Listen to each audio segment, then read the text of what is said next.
Hello, welcome back to the Ghosty Girls podcast. Hi, everyone. Hi. Oh, I forgot to tell you we have a gentle critique. Oh, okay. What's Which your I agree gentle with, critique? and I never even thought about it. To introduce ourselves. Who the fuck are we? What are our names? I'm Alicia. Hi. I'm Christina. Hi. But we never say that. We're just the Ghosty Girls. We don't. Yeah. I guess we need to start adding that in. So, yeah, welcome back to the Ghosty Girls podcast. I am Christina, or as my close friends and family call me, Christy. Or Cantina. Cantina. Yeah. People lovingly refer to me as Cantina. Mm-hmm. And this is Alicia. Or Moesha. Moesha. That's who I am on the inside. Just kidding. You don't want to meet Moesha. She talks like this. You really don't. Moesha is fucking, she's a Scorpio through and through. She plays that slow game. Yeah, Khaleesi knows. Yeah, we got Khaleesi going in here again. Everybody loves her. She's part of the show now.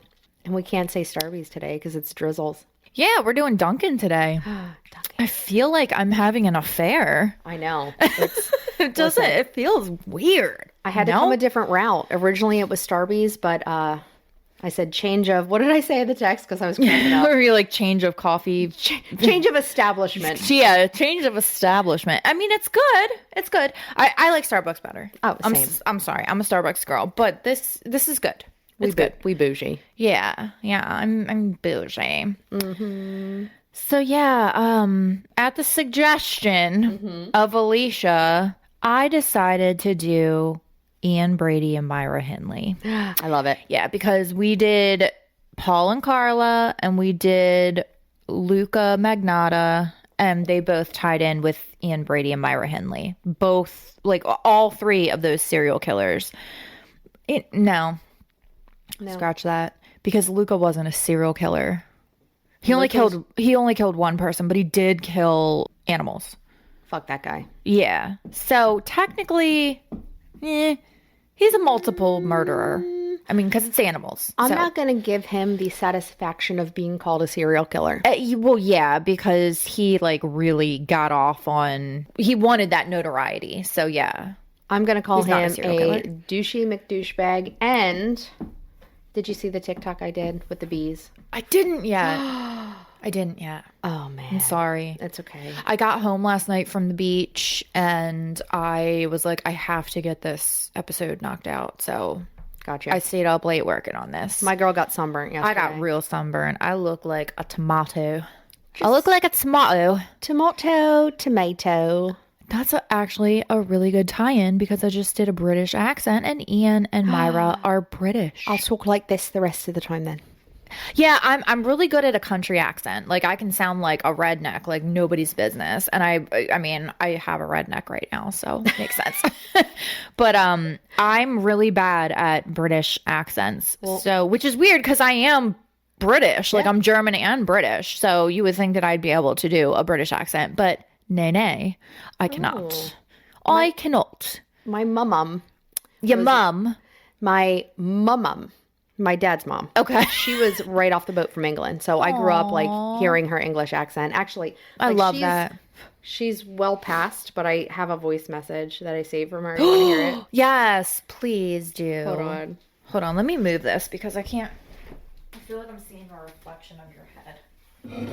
You don't want to see a reflection on my head? I was getting that. I was going to throw it away. away. Because it's like I could see half your head and then a reflection, so it looked like you had like two faces, and it was just really bugging me out. I get it. You know what I mean? How do... Read your message. I had trouble getting my messages off this machine. You're welcome to visit me anytime. Oh. And remind me near the time so I don't forget. You know how old age is, you forget things. And I'd love to see you, honey. I know. I can't. Oh, no. I know. I'm going to start crying. No. No. Wait, there's another one. Actually, I've got a bunch of them. It's just sad. Like, she sounds adorable. She was. Alicia, this is Grandma. I was a little late picking up the phone for your call. When you get a chance, give me a call, honey. Oh. And then I'll call you back, okay? I'm sorry I missed you. Oh, my God. Having a good day. I love you. with his grandma. Stop. I'm going to cry. I know. Oh my God. She sounds fucking adorable. She was. Her little accent. And I mean, she was in her older age there, as you can tell by her voice, but she lived in Florida. Don't judge. Well, I mean, that's where a lot of retirees live. Yeah, well, she's not from Florida. Yeah. She lived in Florida. But whenever she would come and visit, she couldn't hear very well on one ear, as most, I mean, neither can I. Yeah. And I will never forget, my mom had to take her out one day, and my mother-in-law, so my mom and my mother-in-law are best friends, not weird at all, right? Which is so cool. And they took my mom, God rest her soul, to Walgreens, I think. Mm-hmm. And they were walking around, and my mom got lost, and she's going, Diane! And my mom goes, yeah, Mom, I'm right here. I'm right here, Mom. And she goes, oh, does Johnny like lemon in his tea? Oh my God. She was getting my dad some, a Lipton iced tea, and she wanted to know if she wanted, or if he would like lemon or not lemon. And then they took her to the mall another time. She was up visiting for Christmas, and they lost her. She's like a running theme. She wandered off in the mall, and they were panicking. They were like, oh my God, where did she go? And she ended up going in another store because she was trying to buy a gift for my mom or my mother-in-law or both of them without them seeing. So she wandered off on purpose. But here my mom is like, oh my God, I lost her. She's gone. She's gone. Oh no. That's so cute. I would have been like, Mom, Mama, Mommy, Mama. Hi. So that was a strong digression. It's not really a digression, because today we are going to be talking about British people. I love it. And this couple Ian Brady is the most hated man in England. Myra Hindley is the most hated woman in England. Okay. This is the Paul Bernardo and Carla Homolka of England. Okay. Okay. Wow. People fucking hate them. And yeah, you should hate them. Listen. They're awful. Well, they're really, really, really bad. I feel like I say this all the time. This is a true crime podcast, so obviously it's going to be disturbing, but this case it's bad. It's real bad. It involves kids. Damn it. Yeah. And it's just, I hate it already. Yeah. It's rough. It's rough. So if you all need to tap out at any time, I totally get it, because these two they're fucking monsters. So anywho, Great. We're going to start with Myra first, because ladies first. Okay. And Myra is a lady. Is she? Whoa. She's a lady. She's not a lady by any means. She's a dick. Myra Hindley was born July 23rd, 1942, to parents Bob and Nellie Hindley. I feel like Nellie is a really British name. Nellie. I have a friend named Nellie, but she is from France. Oh. France. Myra was born in Manchester, UK. So as most serial killers go, Myra did not have that great of a relationship with her mother. I feel like this is really a running theme. Yeah. It's very rare that a serial killer has a loving relationship with their mother. Mm-hmm. Nellie worked a lot. Myra's father, Bob, he was in the military, so he was gone a lot. Yeah. And Myra pretty much spent all of her time with her grandma, Ellen, who she called Gran. Okay. And Myra and Ellen, they actually had a really good relationship. She was more raised by her gran than her actual mother. When Myra's father, Bob, returned home from war, he not only had a severe problem with alcohol, but surprise, surprise, shortly after he came home, Nellie was pregnant again. Having two small children proved to be just way too much for Nellie, especially with her husband's alcoholism. Yeah. So she actually sent Myra to go live with her gran full time while she focused on the baby. And this was when Myra was only 5 years old, which I feel is kind of fucked up. You're shipping your child off to their grandmother so you can take care of your infant. I don't know. It just strikes me as kind of fucked up. But I agree. Yeah. Despite me personally thinking that it's fucked up to do to a 5-year-old little girl, Myra later said that she did not feel abandoned by her mother, and she held no resentment towards her because, in Myra's words, she had the best of both worlds by getting to go back and forth between her parents and her gran. Yeah, that's fair. But I don't know. How can you not feel some kind of way about your mom just being like, here, I'm going to take care of your little sister and you're going to live somewhere else. Bye. I mean, it depends on how fun your grandparents are. Yeah, but still, like, you want your mom. I know. You know? I know exactly what you're saying. I'm just being facetious. Is that the right word there? Yeah. Close enough. I think so. Whatever. Yeah. Shipping Myra off to her grand's house in an attempt to take some of the load off of Nellie and allow her to care for her new baby didn't do too much for Nellie and Bob's marriage. Bob fell even deeper into alcoholism, and he began physically abusing Nellie. They did have Myra over for dinner every night, which, I mean, that's a good thing, but then they sent her back to her grand's house before Bob got too drunk. Oh. Yeah. Bob also allegedly physically abused Myra as well when she was around him. So this just not a great situation all around for Myra. So Bob was not a good father by any means, but he did, according to Myra, teach her a very valuable life lesson. And that was how to stick up for herself against bullies and how to fight. That's important. Bob was also a boxer. So he knew what he was doing. Oh, Lord, a drunk boxer. That's a drunk boxer. great. Yeah. It sounds like a band name, drunk boxer. When Myra was just 8 years old, a little boy scratched her in the face during a fight. She went home to tell her father, and her father told her that if she didn't go back and beat the shit out of this kid, that he would, quote unquote, leather her, which I'm assuming means beat her with a belt. Yeah. So Myra goes, she finds the little boy, beats the shit out of him, returns home to tell her father, and her father's like, fuck yeah. He was very proud of her. And from that moment on, the kids knew not to mess with Myra Hindley. So with this whole situation, I couldn't help but wonder if, because her father encouraged her to be violent and then praised her for it and showered her with love at such a young age, like maybe this, like in some sick and twisted way, like taught her that violence equals love and acceptance. Right? 100%. Yeah. Okay, I'm glad I'm not the only one, because I was like, this kind of, I feel like that would fuck a kid up, but I mean, what do I know? I'm just some bitch. I don't know. Despite Myra being a total tomboy and beating the shit out of other kids that fucked with her, Myra was fiercely protective of her little sister, Maureen, and the two of them were pretty much inseparable. They were best friends. Even though they didn't really live together. Correct. Yep. According to Maureen, and this is a direct quote from her, Myra used to go to church. She liked dancing. She was quite normal. She liked the normal way of life and had many girlfriends. She liked children, and she also liked swimming and reading.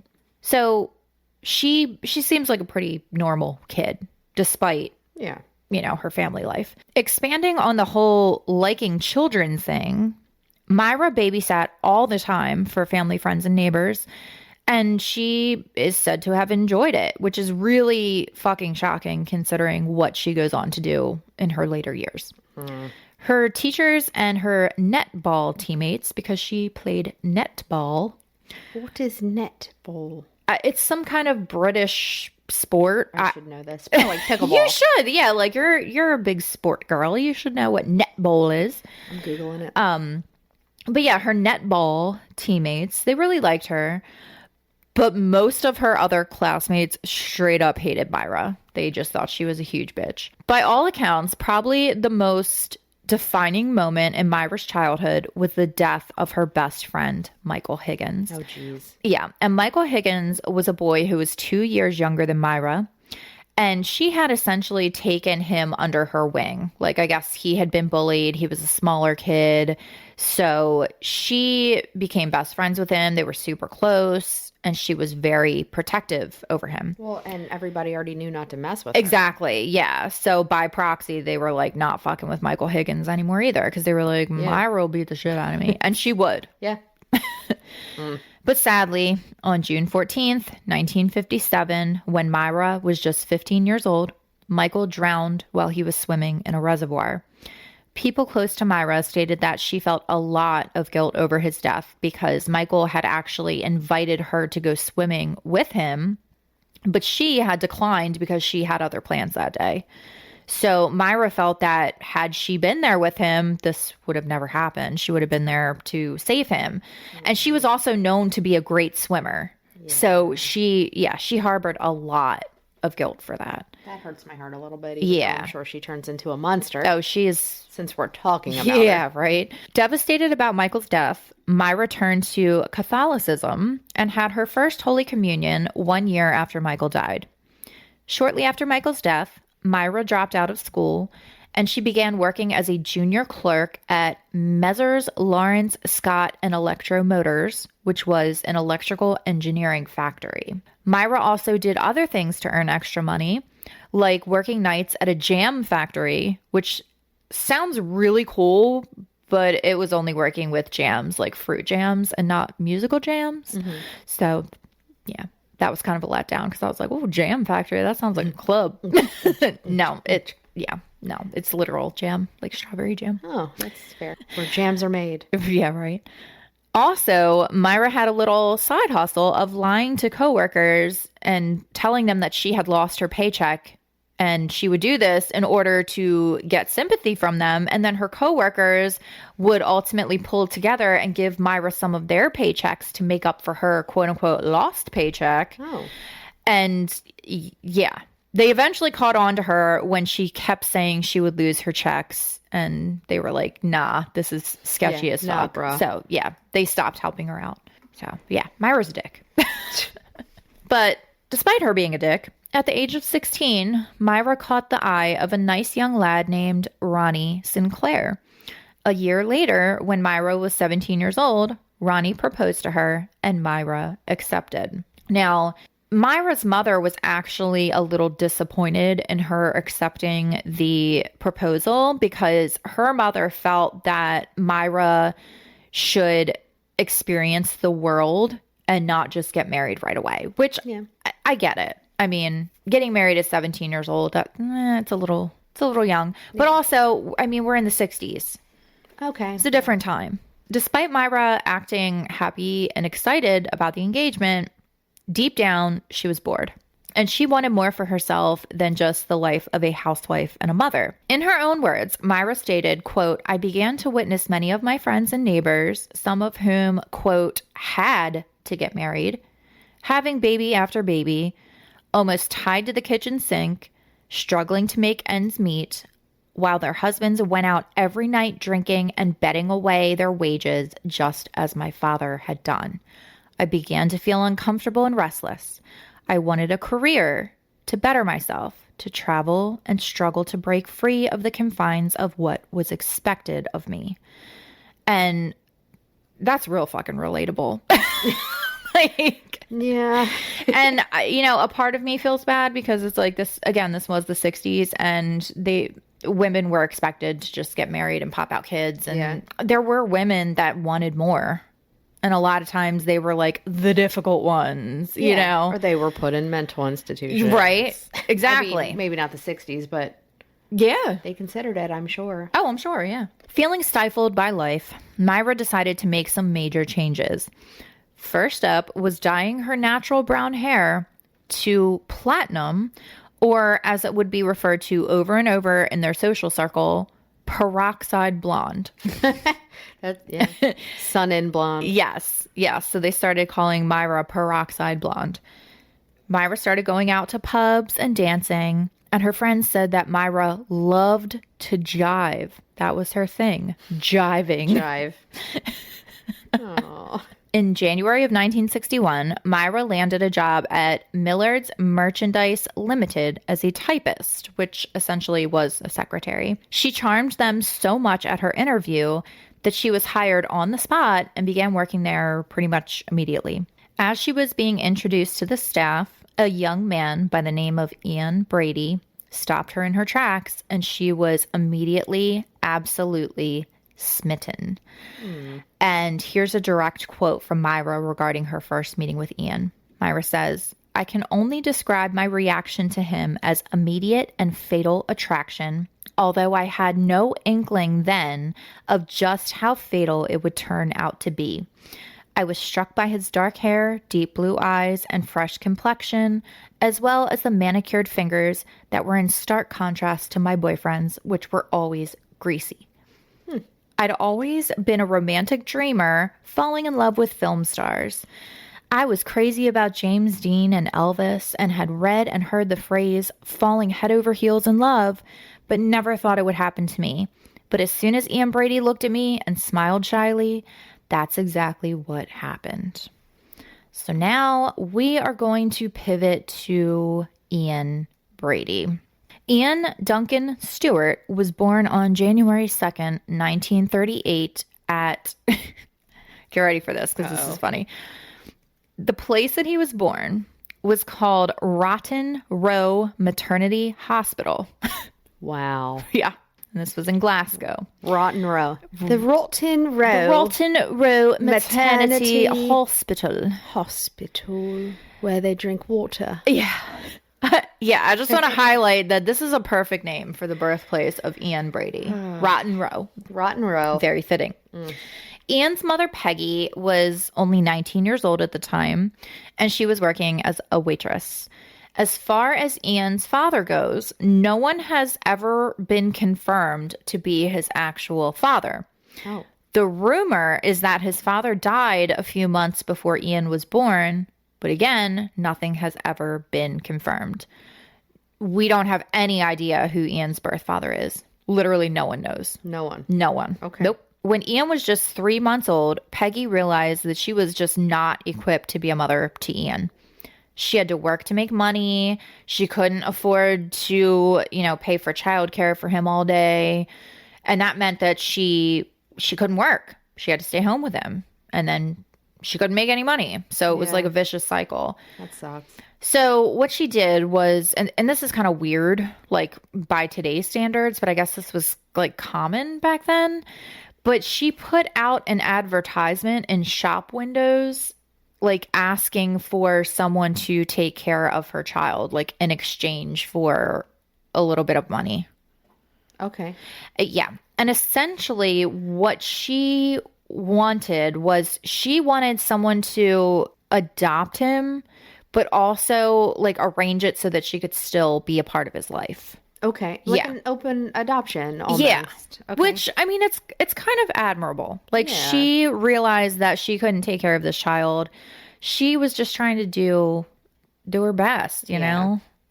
She was 19. I mean, yeah, that's super young. Yeah. And to not know where your next dollar is coming from, because that's a lot. Yep. So she puts this ad out in shop windows, and Jeannie and John Sloan answered the ad, and they were happy to take in Ian. Although Ian was never officially adopted on paper, he lived with the Sloans, and they took really good care of him. Now, Peggy did pay them what she could. It was like a very small amount of her weekly wage. But she also bought Ian clothes and some necessities. And she would go and visit him after work every night and also on weekends. So, I mean, she was doing the best she could. By all accounts, the Sloans were a lovely family. They had 3 other children, and they took Ian right in, and they just treated him like he was their own. They did eventually go on to have another baby boy after they took him in. But Ian said that this had no effect on him. He said he still felt loved. He still felt cared for by the Sloans. And he had a happy childhood. So this is a very different upbringing from the traditional male serial killer situation that we usually see. He had a lot of people in his life that loved him. He had his biological mother who would come and spend time with him. And then he also had like this whole other like quote unquote adoptive family that all loved him and cared about him, and they showed him a lot of attention. So this wasn't a bad childhood. It sounds like a bonus.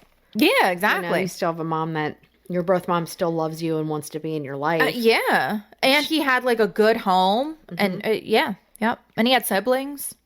Like, granted, they weren't his biological siblings, but They're still, still like, siblings. he had like a family unit, you know? Yeah. So Peggy eventually met a man whom she was going to move to Australia with, and she actually invited Ian to go with them because apparently she was like in a better financial situation. She was with a good guy. So she was in a position to take Ian in.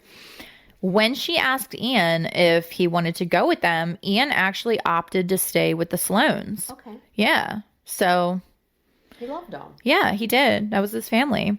Peggy did something that's like kind of shocking because I feel like a lot of women end up choosing the man over their child. But Peggy actually dumped the guy and did not move to Australia with him. Wow. Yeah, because she didn't want to abandon her son. Yes, queen. Yep. So yeah, Anne's mother is definitely not your typical neglectful serial killer mother. She was actually a good person. Yeah. Despite... I'm go sorry. ahead. Go ahead. No, I hate that like good people get involved with this shit. I know. Not that she's involved, but had to go through whatever she's going to go through. Well, I can't imagine birthing someone who goes on to kill children. Yeah, and she literally, I know I've said this a few times, but she really did everything she could for him. She did her best. She did her best. Despite Ian having a relatively unremarkable childhood, he did have a run-in with death that really left a mark on him. So this is kind of like a parallel to Myra Hindley. And what happened was when he was a little boy, he witnessed his friend being run over by a car while they were playing a game called Catch a Hudgie, which sounds like a really British game. And what this was is these kids would jump on the back of cars and like try to ride on the back of them and see how long they could hold on for. That sounds more American than British. It really does, I'm just but kidding. the name Catch a Hudgie. Catch a Hudgie. Catch a Hudgie. That's, yeah, it's a really fucking bad idea, but you know, kids are kids and they do dumb shit. Mm-hmm. And ultimately one of the boys lost his grip on the car, fell and went right under the tires. The car ran him over and killed him. Ian later said that the image of his friend's brown shoe filled with blood had etched itself in his memory. So yeah, this is pretty traumatic for a small child. God, Pet Cemetery. Yeah, exactly. Ugh. Schoolmates of Ian recalled that Ian was called the Big Lassie because he was super tall for his age. Okay. And they also said that Ian had a reputation of doing really weird things, like hanging around graveyards, which to me isn't weird, but whatever. And I mean, I used to my parents live across the street from a graveyard, so I used to hang out in a graveyard. But I mean, I guess I am weird, but I digress. But Ian would also do experiments on insects, like slicing them open with razor blades, which, that is weird. I didn't do that. Okay. I might have hung out in graveyards, but I did not do that. Yeah.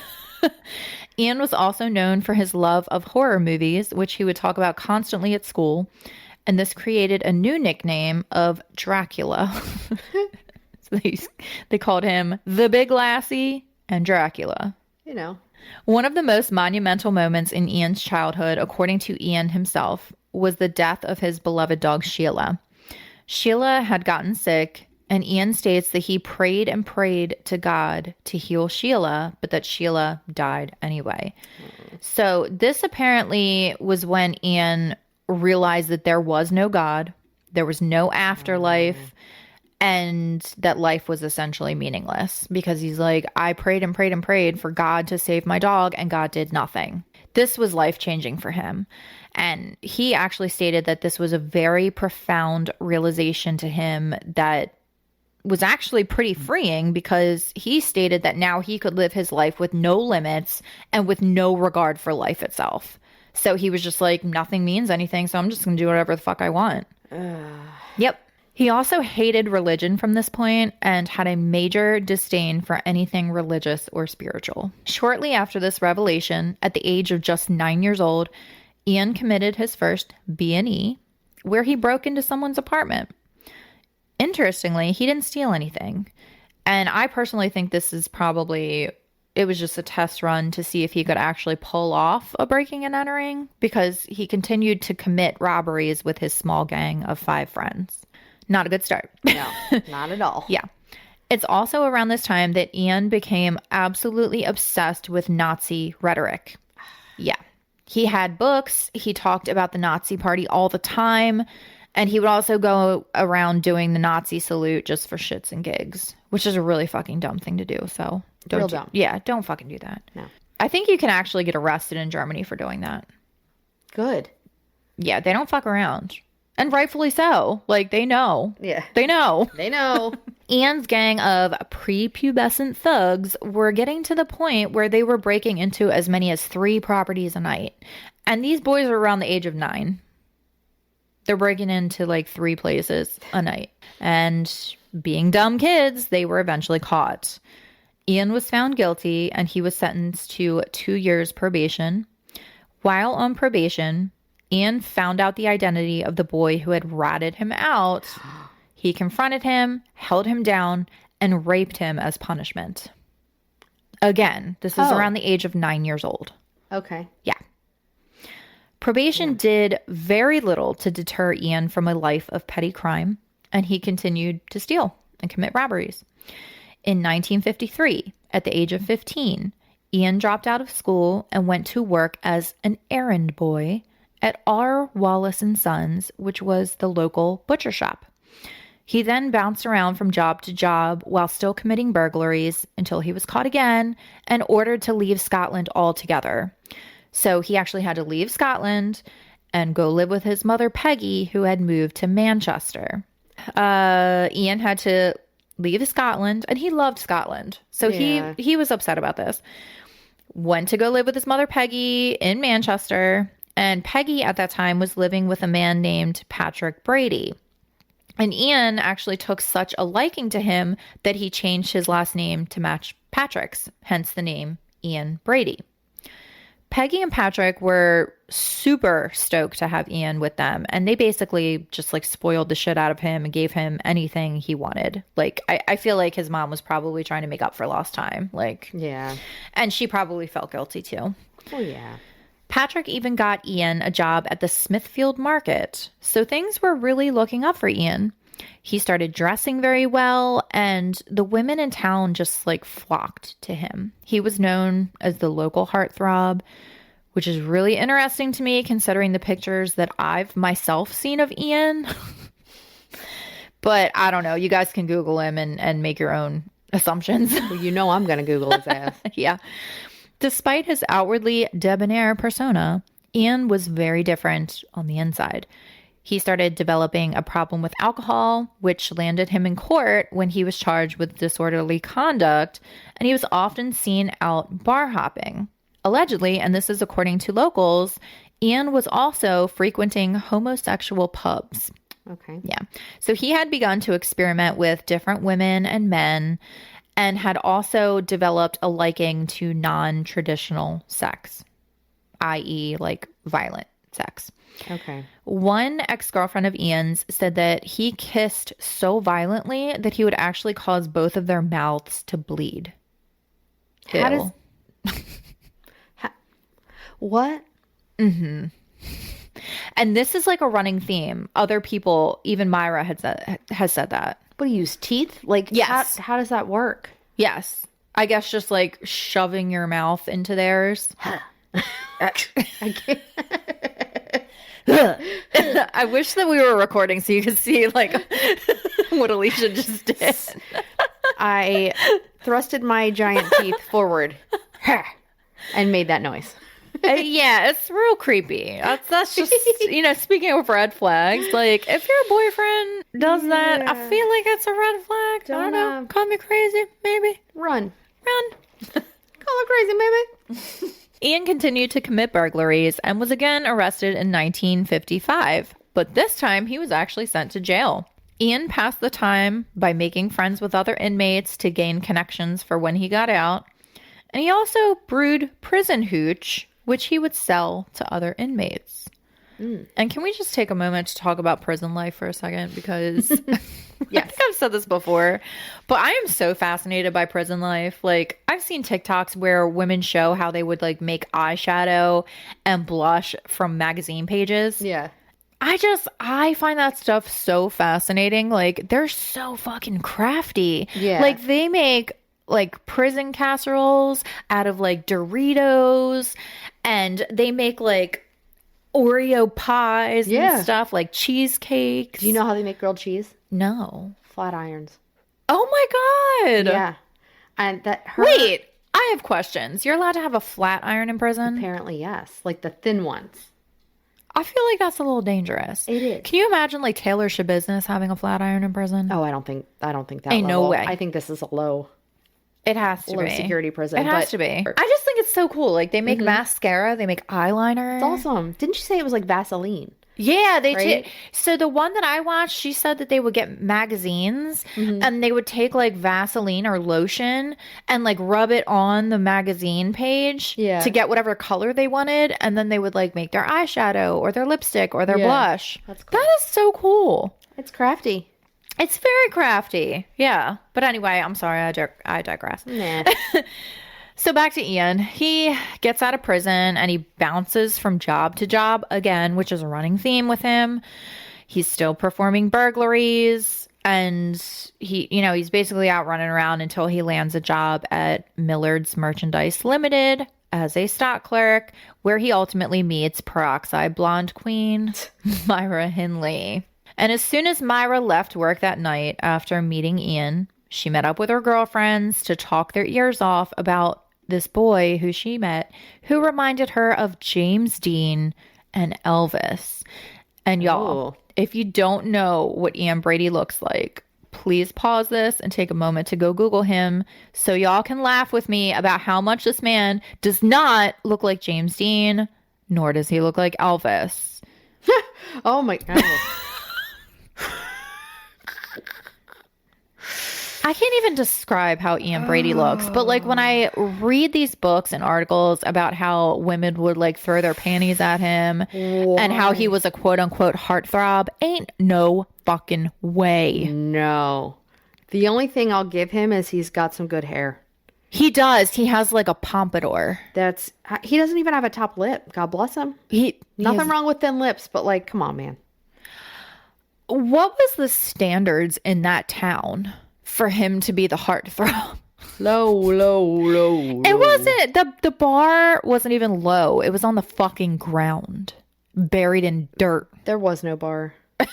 The bar didn't exist. The limit doesn't exist. So despite the fact that Myra was totally wetting her panties for this dude. I'm sorry. He looks like a turtle with hair. Yeah. He looks like a turtle. He does. Like, I'm trying to. Yeah. He looks like a turtle. He does. Like poking its head out of the shell, or like a meerkat poking his head up out of the ground. Like, Turtle. Or a turd. He's awful. And I don't like making fun of people's looks, but I will absolutely make fun of Ian Brady and Myra Hindley's looks because they're both fugly as fuck. But so I told you to take a moment to Google Ian Brady. Now I want you to take a moment to Google Myra Hindley and let me know what you think of her, because she's a whole busted ass. Okay, I'm doing it. Have you ever watched Reno 911? Love Reno 911. Yeah, it's one of my all-time favorite shows. But it reminds me of this quote that one of them says about Trudy Weigel when he's like, she looks like a bad casserole that someone just forgot. Too much cheese. Myra Hindley is a bad casserole that was left in the oven and just like for a couple of days and got real fucking mushy, and it stinks. And she's just Myra is real busted. I'm not even going to say I'm sorry, because I'm not, because Myra's a fucking piece of shit. And we're not even going to like scratch the surface in this episode because, spoiler alert, this is going to be like a 3 or 4 parter. I'm going to try and make it a 3-parter. There's just too much. There's too much to do this in one episode. I can't. this episode's going to be more about their background and like them meeting and them like starting to dip their toes in the crimes. And listen, I know you're a fan of the Addams Family. She kind of looks like a blonde lurch. she does. Yeah. Like a short Or even blonde. Fester Adams with a wig on. Yeah. Or Worf from Star Trek. I don't know Star Trek, but I trust your judgment. Spiky head. Megamind is the one I was looking for on my phone, though. Yeah, she's a very unfortunate looking woman. I can't. Okay. And when we get to the end of this, like you're gonna understand more, like how just ugly as a person she is. Not even just on the outside. She's just ugly to the core. But despite the fact that Myra was totally wetting her panties for this dude, Ian straight up acted like she did not even exist. He didn't talk to her. He didn't look at her. And this drove Myra fucking crazy. Yeah. It also made her determined to get this dude to notice her. And this is all actually chronicled in her diary. She had a... Oh, God. Why do they do this? I don't know. Because she's not cringy enough. And some of the stuff that she writes in it, it's so cringy that it will make your butthole clench up. Like, you know, when something is so cringe that your butthole actually like tightens. You all know the feeling. Like when something is so cringy that you're like, "Nyeh," and your butthole actually clenches up. Super tight. Yeah. Butthole. Yep. So she would write things like, wonder if Ian is courting. And I'm in a bad mood today because he hasn't spoken to me. And then, I hate Ian. And then the next day she would write, I'm in love with Ian all over again. And on October 3rd, he asked me what day it was. I'm just kidding. That was Katie Heron. But doesn't it get the same vibes? It does. It's like Katie and Aaron Samuels vibes, right? They have a burn book. Yeah. On October 3rd, he asked me what day it was. But at least like Katie and Aaron like were good looking. You're such a bitch. I love it. I'm sorry, but you know, Myra, they're awful human beings. And they're both dead. I'm allowed to say that they're ugly, okay? It's like an alien and a turtle getting together. I don't. You know what? You can come at me all you want, because when I'm finished, you're gonna think they're ugly too. Anywho, Long story long. Again, Yeah. I'm just kidding. all while she was pining away in her stupid diary about Ian Brady, Myra was still engaged to Ronnie Sinclair, and she was growing increasingly bored with him. He didn't like to go out and jive. He didn't like to drink and party. Yeah. That was her thing. She jived. She jived. Yeah, Ronnie, I don't know. He did responsible things like going to work and taking care of his fucking fiance and coming home and going to bed. Ronnie Sweet. just fucking sucked. He was a piece of shit, right? Totally. Yeah.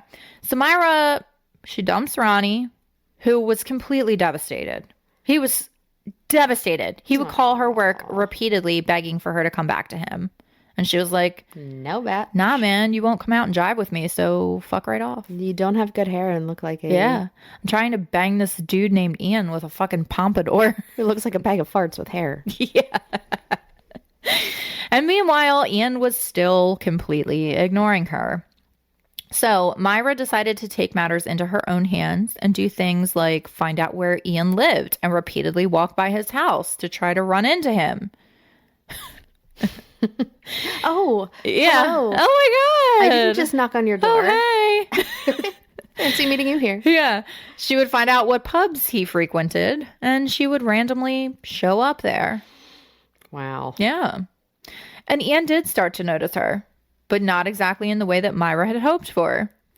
Ian later went on to say, quote, I can't recall having any memorable conversations with her. It was just standard, routine office dialogue.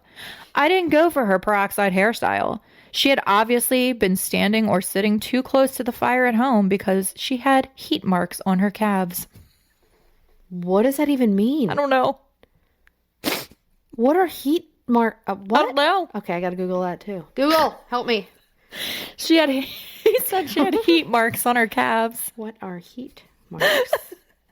Toasted skin syndrome. Oh, that's a thing? What causes heat spots on legs? First of all, how does he even know? Like, It says heat rash develops when a duct that leads from a sweat gland to the surface of the skin is blocked or inflamed. This then blocks the opening of the sweat duct on the surface of the skin, sweat pore. Instead of evaporating, sweat is trapped beneath the skin, causing irritation and bumps on the skin. So she had a rash. So he was not feeling her peroxide hair, nor was he feeling her skin rash. For those of you out there that may have a, what did he call it? Heat marks on her calves. If you have a heat mark, aka a heat rash, calamine lotion, antihistamine tablets, or hydrocortisone cream via the Google. You're welcome. If you are under 10, get advice from your doctor. Thank you. So he couldn't have helped his sister out and been like, hey, you might want to put some cortisol on it. Yeah. I'm just saying. Ma'am, you have heat stains on your legs. Can you imagine? No. Well, okay. That's the least of her problems, though. Just look at her face. Or her peroxide hair. Sorry, I'm going hard on her today, but you know what? I don't care. She's a piece of shit. Fucker. So yeah, needless to say, Ian wasn't going for it. All right, he wasn't going for it. No. Desperate for Ian's attention, Myra decided to take a different approach and try to appeal to Ian's intellectual side. Because, hey, he wasn't physically attracted to her, but maybe she could get him to become attracted to her brains and personality. Probably not. Right?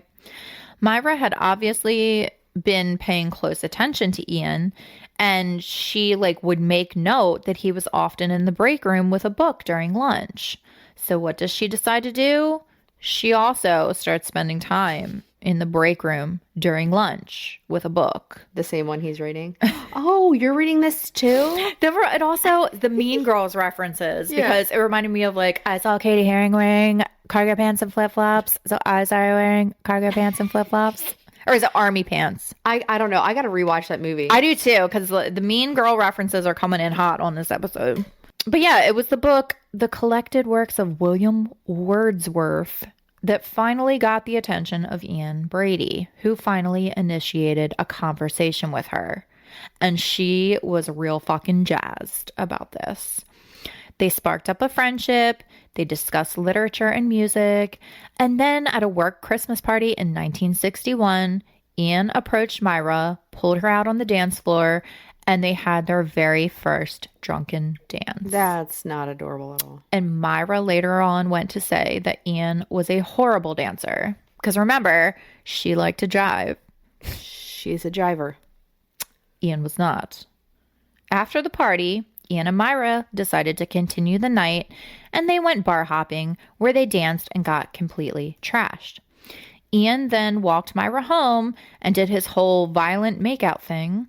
And Myra, Myra later said that she would always remember how painful his kisses were, which is really fucking weird. That's so weird. But okay. Things really escalated quickly after the work party, and Ian and Myra were soon going to the movies together, going out bar hopping all the time, and Myra just fell deeper and deeper, saying, quote, I was infatuated, and that infatuation grew into an obsession. He was God.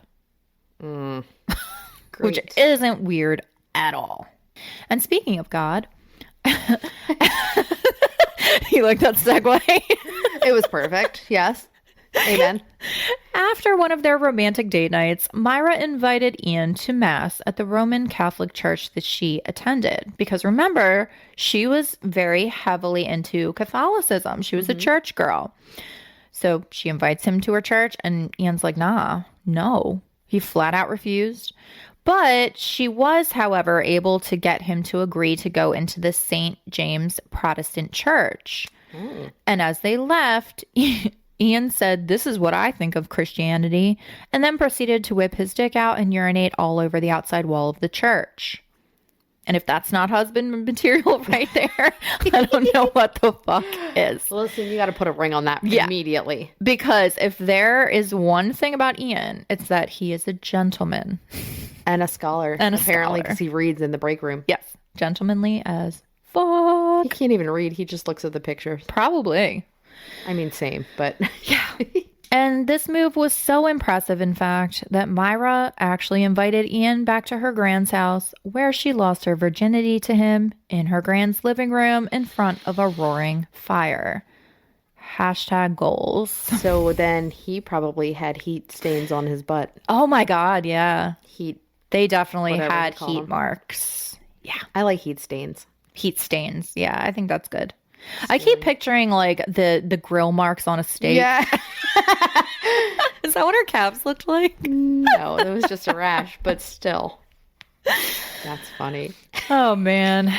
After losing her virginity to Ian, Myra brought him home to meet her parents. And although her father absolutely loved him, her mother despised him.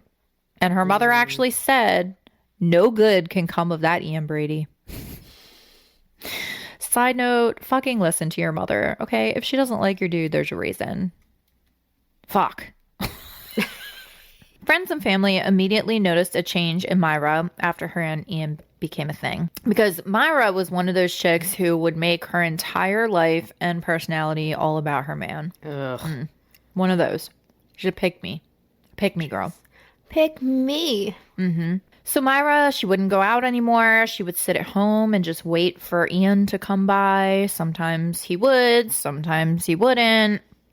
She also stopped hanging out with friends and also her own sister, who was her best friend. Myra stopped going to church.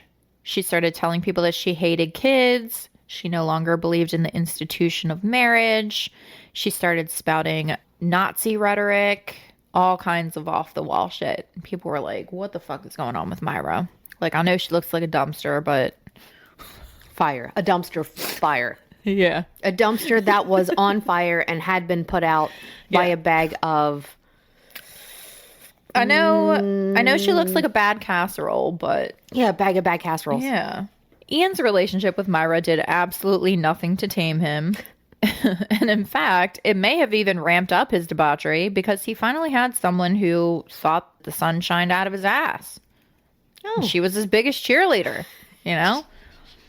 He was... I'm sorry. Have you ever seen these people that swear they have to tan their buttholes? They try to get sunlight on their butthole, and they say that it cures. Hold on. Well, this was a digression and a half. Okay. Perineum sunning. Oh. It's called a practice that involves exposing the perineum, aka the butthole. What? The area. Oh, I'm sorry. The taint. The area between the genitals and the anus to sunlight. Why? It's often associated with Taoist traditions and is believed by some to have various health benefits. Yeah, okay. Basically, you're giving yourself sun cancer on the taint. That's great. For some reason, as soon as you said sunlight coming out of his butthole, I was like, oh my God. It ties in. But yeah, Myra was just, she was all about Ian. She was all about him. She thought the sun shined out of his asshole.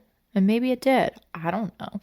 Ian's relationship with Myra, it didn't do anything to tame him or slow him down. Like, he was still plotting out burglaries. He was still going out every night to gay pubs. And he also recognized that Myra was completely obsessed with him and would do anything for him.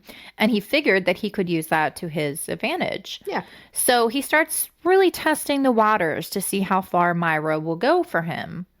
He starts playing records of Hitler's speeches for her. And I just like another movie reference. I keep thinking of like, did you ever see the Barbie movie where Ryan Gosling is playing like, he's like, I wanna push you way around, and he's like playing the guitar. Yes. It's like that, but with a Hitler record. Listen to this. If this doesn't make sunshine come out of your butthole, I don't know what will. Can you imagine like going out to a romantic dinner with a guy and then he's like, I've got something for you. And he takes you home and he plays a record with Hitler speeches on it. And it's German dialect is some of the most aggressive. It is. German people always sound like they're trying to murder you with their dialogue. And I'm here for it. Yeah. I'm here for it because I'm the same. But yeah, the German language, it's very aggressive. It's not romantic. I don't feel like, but I digress. In addition to lovingly playing records of Hitler speeches for Myra, Ian also discusses books that have plots circulating around pedophilia, rape, and sexual sadism. So he begins really pushing the envelope with her sexually. He also confided in her that not only was he bisexual, but that he also craved violent sex and also sex with children. Yeah. Instead of shying away from this only deepened Myra's love for Ian because she felt super special that she was the only one he was confiding in. So in her eyes, this strengthened their bond. He felt comfortable confiding in her, and she finally felt special to him because Myra is the ultimate pick-me girl. I hate her. And her stupid hair. And with this new information, Myra decided it was time to really get freaky-deaky, and they ramped things up in the bedroom, incorporating things like whippings and also shoving candles up Ian's butthole. So the sun really did shine out of his ass. He was farting fire, girl. Myra said that it really blew wind up her skirt to see Ian so excited. I'm sure it was wind. Right. And she enjoyed falling into the dominant role. And it's important to note that it really sexually excited Myra to see Ian sexually excited. She got off on him getting off, which I think is important to keep in the back of your mind for when we really get into the shit or get into the case. Same difference. So at this point, Ian and Myra decided to kick it up a notch by starting a little vigilante justice team. And what they would do is they would read the newspapers for articles about people that would commit crimes like cruelty to animals, etc. And they would then find these people and beat the shit out of them in the street. Ian also began to discuss his plans for future robberies with Myra, and she was down for it. So he's slowly kind of feeling her out to see like how down she is to participate in his shenanigans. And Myra being Myra, she's all for it. Now, I want to take a moment to say that although Ian Brady undoubtedly had a huge chokehold on Myra and his influence on her was immense, I'm not going to downplay Myra's involvement in this whatsoever. Myra does allege that Ian beat her, drugged her, and raped her throughout the course of their relationship, which, if true, is of course awful. But it's also important to note that Myra is a huge fucking liar. Yeah, okay. She's been caught in lie after lie after lie. And also, Myra had a choice. Running theme. Lies and choices. Running theme. Everyone has a choice. Myra still had her family. She had her sister. She had people that cared about her. She could have told Ian to fuck off when he discussed plans for future crimes, and especially shit with children, okay? Yeah, 100%. I'm sorry. You are not a victim. That's a choice. Myra had a choice, and she made hers. So I'm not giving Myra a pass by any means. But it's undisputed that Ian did have a major effect on her psyche. Like, she was heavily into religion. That all ended when she met Ian. She loved children. That all ended when she met Ian. She wanted to get married eventually. That all ended when she met Ian. Her core values totally went out the window when she met him. But that's also not Ian's fault. Like, we have to take personal responsibility for the influence that we allow others to have on ourselves. Myra is ultimately responsible for her own actions. Everyone has a choice. And now I'll step down from my soapbox. Get on that soapbox, girl. But yeah, I just wanted to add that in because although Myra is literally the most hated woman in the UK, she does have some sympathizers who agree with her battered woman defense. And like, whatever, you're entitled to your own opinion, and I can't personally change that. However, I'm not one of those people. I am of the fuck Myra Hindley mindset. I have zero sympathy for anyone who hurts a child. She's a piece of shit, and she can get fucked sideways with a chainsaw. Rant over. She's a bad casserole. Get back on the soapbox, girl. We all love it. Speaking of choices, Myra began dressing like a quote-unquote tart. That's the words of the townsfolk, not mine. They called her a tart. A tart. So Myra, in addition to dressing like a tart, began emulating the style of Irma Grease because Ian was absolutely obsessed with Irma Grease. And if you don't know who Irma Grease is, she was an infamous guard at Auschwitz, which was a famous Nazi concentration camp that I'm sure you've all heard of. Yeah. So and if you haven't, go back to school. Just seriously. So yeah, that was also certainly a choice on Myra's part. Like, come on. Like Paul Bernardo and Carla Homolka, Ian and Myra began to push the envelope with their sex life more and more. And Ian was big into taking pornographic photos of Myra shoving things like broom handles up her vagina. And there are even pictures of Ian urinating on things. Oh, God. Because like Paul, Ian had a weird obsession with pee stuff.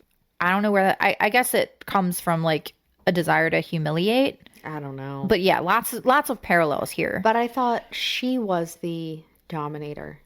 I guess they switched. Oh, okay. Yeah, that makes sense. Yeah. Like she enjoyed dominating him, but then he would also do things to humiliate her. So yeah. I guess they would switch up the roles. Myra said later that Ian would force her to keep her mouth open and then would just pee all over her in every opening. Oh, God.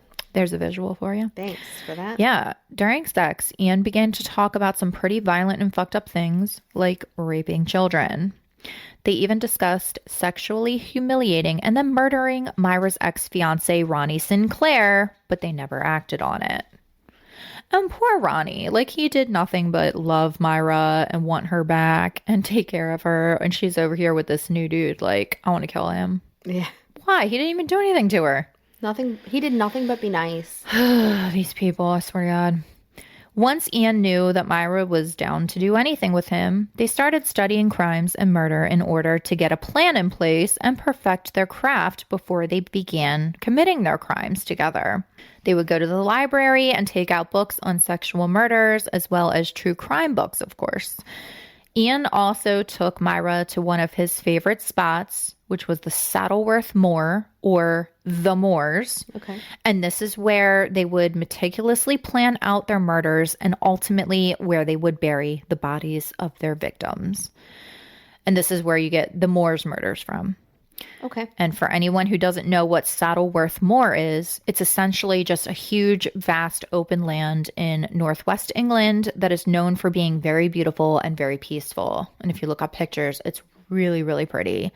But of course, Ian and Myra would soon completely fucking shatter that vision of beauty and peacefulness because they are life ruiners.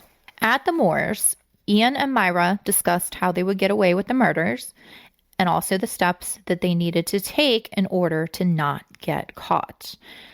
This included wearing a different set of clothing during the crimes and burning them after, getting rid of tire marks at the crime scene, counting buttons on their clothing to make sure that none of them fell off and were left behind, cleaning and detailing the car that they used to get rid of any fingerprints, hairs, or fibers of their victims, covering the interior of the car with plastic sheets that they would burn afterwards, and most importantly, storing items and mementos of their victims in a luggage locker at a train station. They made a master list of all the rules. And this is actually a list. They did a bullet point list of everything. And when I say they meticulously planned this shit out, they meticulously planned this shit out to a T. And they were fucking smart about it. And again, it wasn't just Ian. It was also Myra, okay? She helped. She ain't a victim. So now that they had the details all planned out, it was time to find their first victim. And what they would do is Myra would use the car of a friend of hers to drive around looking for a victim. And this was actually good because this was a car that could not be tied back to Myra or Ian. Like it wasn't registered to them. So they were using someone else's car. Oh. So she would drive this car and Ian would follow behind her in his motorbike. They would drive around looking for victims. And when he saw someone that he wanted, he would like flash his headlights to signal to Myra, who would then pull over and would make up a story to get their victim into the car. And of course, they used Myra, being a woman, to their advantage because people tend to feel more comfortable getting into the car of a female as opposed to a man, right? Mm-hmm. I can't. So on the night of Friday, July 12th, 1963, Joan Reed was helping her 16-year-old daughter, Pauline Reed, get ready for a dance. And I'm going to try to not get emotional about this one because although there's obviously multiple murders committed by Ian and Myra, this is the one that really fucks me up the most. It's sad. Like, mainly because there's something about that mother-daughter bond. Yeah. Yeah, and I think it's because I have a daughter of my own, so I put myself in the shoes of the mother, and it's like a fucking knife to the chest, but here we go. Okay. I'm gonna do my best. So Joan is helping her daughter get ready for the dance. Joan said that Pauline was really excited for this dance, but was also nervous because she was going by herself because her friend was unable to go. So she was just going to walk there by herself and I guess meet up with a bunch of other friends there. So Pauline was really stepping outside of her comfort zone in walking there by herself. Joan helped Pauline into her beautiful gold and pink dress, her new white shoes, and her white dress gloves. She brushed and styled her daughter's hair and later said that she looked more beautiful than she ever had. Aww. I know. Before Pauline walked out the door, Joan took her most favorite necklace and put it around her daughter's neck, to which Pauline said, "But Mom, that's your favorite necklace." And Joan said to her daughter, "Well, you're my favorite girl." Aww. Pauline then told her mother that she would take good care of the necklace and then walked out the door and right into the hands of Ian, Brady, and Myra Hindley. And this is where we're going to leave off. And we'll pick back up next week with the abduction and murder of Pauline Reed. And we will continue the story of Ian and Myra's descent into ultimately becoming one of, if not the most, infamous killer couple in true crime history. Gross. Yeah, so that's the oranges. So that is the origin of Ian, Brady, and Myra Hindley. That's their background. That's them meeting. So now we have all the backstory. Next week, we'll get into the thick of it. Great. Yay. Yeah. That was good so far, thougthough. Thanks. You're so welcome. I You're so forgotten I was welcome. supposed to be doing this accent the whole time. I'm so sorry. Well, it's kind of hard to remember when you're like hearing I know. weird, fucked up details of things. But Fair. yeah, I'm sorry to have to do this to you guys. I'm sorry to do another 3 or 4 parter, but ask and ye shall receive. Yeah, you're welcome. So yeah, hang in there, and we'll see you next week for part 2. Dos. We love you. Yes, See you we do. next Tuesday. But don't be one like Or Myra do. Hindley. Yeah, what a bitch. Bye. Bye.